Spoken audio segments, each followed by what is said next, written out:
Part 2 of coral land. మన group 1 వాళ్ళని island కి పిలిచకపోకుండా ఓషన్ లోనే ఆపేసాం. ఎందుకంటే ఇక్కడ వెరైటీ ఆఫ్ వాటర్ గేమ్స్ ఉన్నాయి కాబట్టి. కానీ ఇది మన ప్యాకేజ్ లో ఇంక్లూడెడ్ కాదు. మీకు ఇంట్రెస్ట్ ఉంటే మీరు వెళ్ళి పార్టిసిపేట్ చేయొచ్చు. అలానే మన గ్రూప్ 1 వాళ్ళు ఈ వాటర్ గేమ్స్ లో చాలా మంది పార్టిసిపేట్ చేశారు. ఇంకా ఈ వాటర్ గేమ్స్ అయిపోయాక మనం అయితే కోరల్ ల్యాండ్ కి వచ్చేసాము.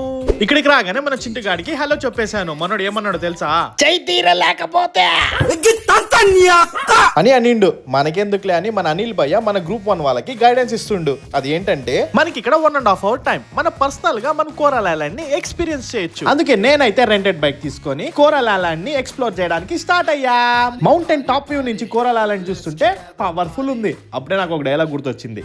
ఈ సముద్రం లోతెంత, లోతు తెలుసుకోకుండా రాజ్యాన్ని లేదెలా, తెలియకపోయినా దిగేద్దాం అని ఫీల్ అవుతున్నప్పుడు దూరంగా అనిల్ బ్రో వాయిస్, ఏ సూరి త్వరగా రా, ఇంకా ఐలాండ్ లో చాలా ప్లేసెస్ ఉన్నాయి ఎక్స్ప్లోర్ చేయడానికి. ఆ ప్లేసెస్ ఏంటో పార్ట్ 3 లో ఎక్స్ప్లెయిన్ చేస్తాను. జస్ట్ 12 కి మీరు కూడా నాలాగా థాయిలాండ్ లో ఎంజాయ్ చేద్దాం అనుకుంటున్నారా? అయితే follow and contact Thai Telugu tours.